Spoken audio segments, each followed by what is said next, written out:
You're listening to Soap Dirt, the latest in television entertainment news.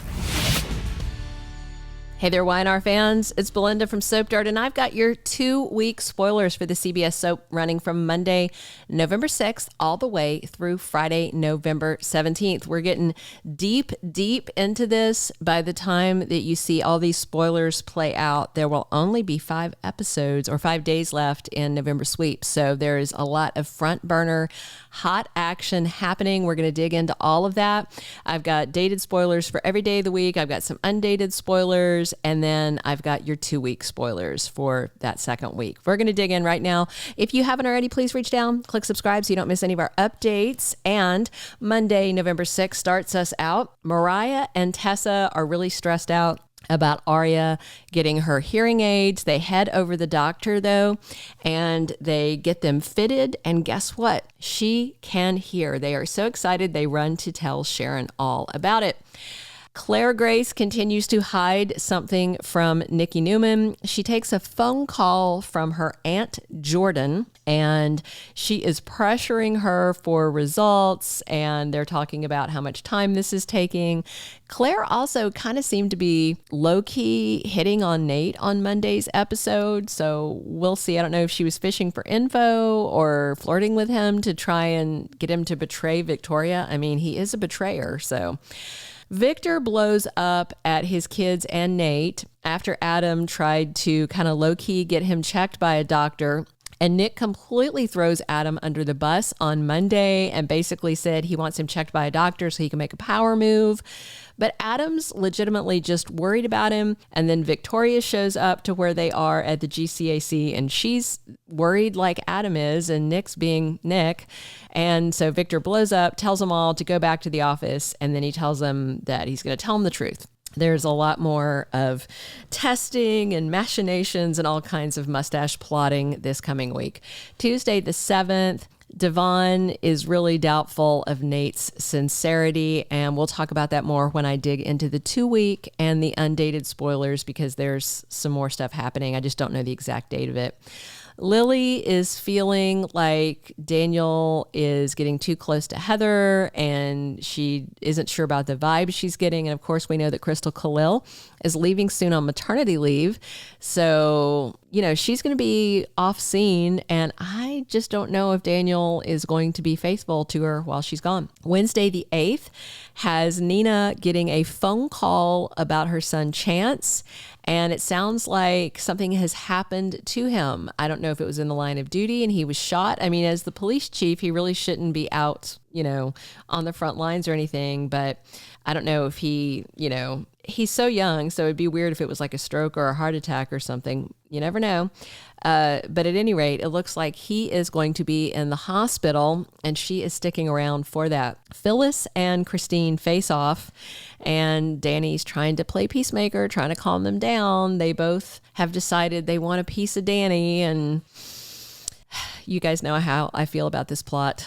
It's just yawn. All right, Thursday, November 9th, Christine sets up some ground rules for her and Danny. That's kind of interesting. And Nate is disagreeing with Victoria. That won't be the only time this week. She was kind of upset at him on Monday, the 6th, because he's got information that he's keeping from her that he and her dad talked about. Of course, that information is fake because Victor's playing him too. Maybe he wanted to see if he would tell Victoria, and he has. And he's talking about Victor making plans to maybe put her in as interim CEO, but he wants to talk to Adam first. And it's insane. All right, Friday the 10th, Danny tries to get romantic with Lily. Phyllis is considering her options. Interesting. And Sharon and Summer are facing off, and it looks like they're facing off over who gets to sit at Chance's bedside at the hospital. Remember, I showed you guys that picture, that behind the scenes photo, and we saw Summer at a bedside, and now we know that it is Chance. We were debating, was it going to be Phyllis? Was it going to be Chance? Was it going to be Nick? Was it going to be Victor? So many options. Even Sharon, because it's Summer there, Kyle. Some people thought it might be her stepson. Nope. Looks like it is Chance. All right, let's look at the undated spoilers now. These are good. Victor makes a shocking decision After he tells them it's time to tell you the truth, he's going to say that there's a traitor in their midst, and he has just the test to prove who it is that's ready to stab him in the back.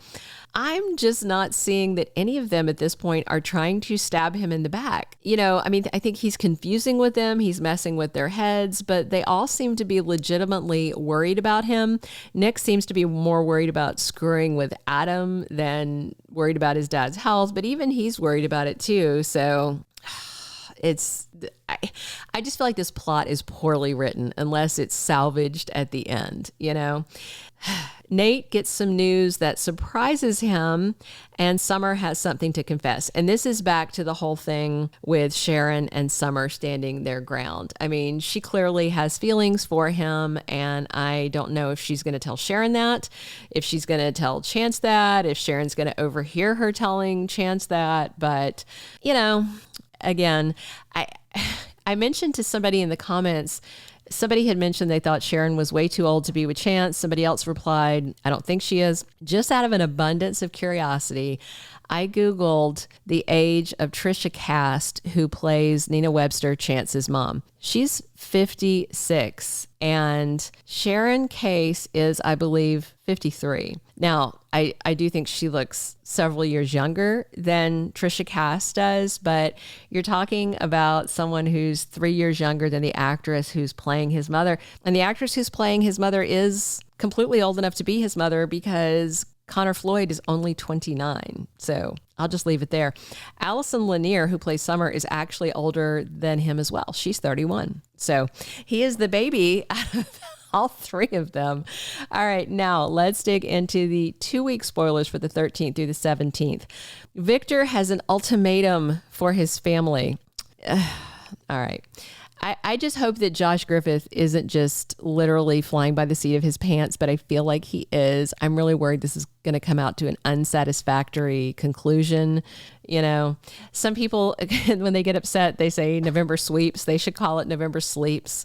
I feel like a lot of the other front burner storylines are moving along, but I feel like it's not all cleverly written. And of course, this was all written during the writer's strike when there was basically one guy writing stuff, which is not enough to write a 1-hour daily show. Technically, 39 minutes once all the commercials play. Nick finds himself at a crossroads.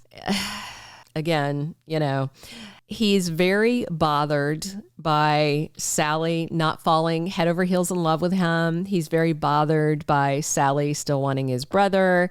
He's very bothered by his brother's very existence. He was working at New Hope. He does have this gig with Sharon, not that he's showing up for it. I don't know if this is a personal, professional crossroads for both.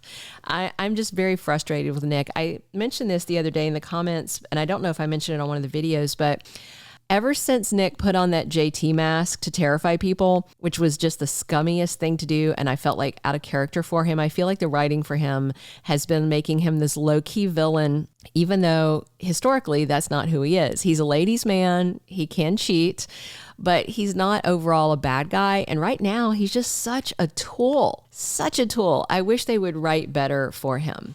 Jill confronts Tucker. I'm sure she's figured out that he was the one bankrolling Mamie, and Mamie is defending Nate. So there was this article in Soap Digest that talked about Lily and Devon seriously considering letting Nate back into the fold at Chancellor Winters, which is crazy to me, but Mamie is pressuring them about family harmony, and I just don't think she's taking what he did to them, the betrayal, seriously enough.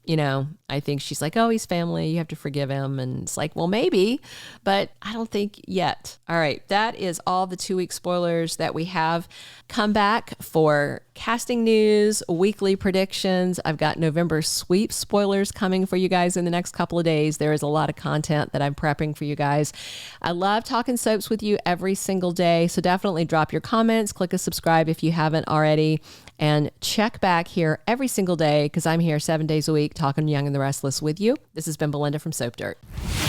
Thank you for being a loyal listener. Follow us wherever you get your podcast because you don't want to miss the next episode. Soap Dirt is on all the major podcast platforms, including Apple Podcast, Spotify, iHeartRadio, and more.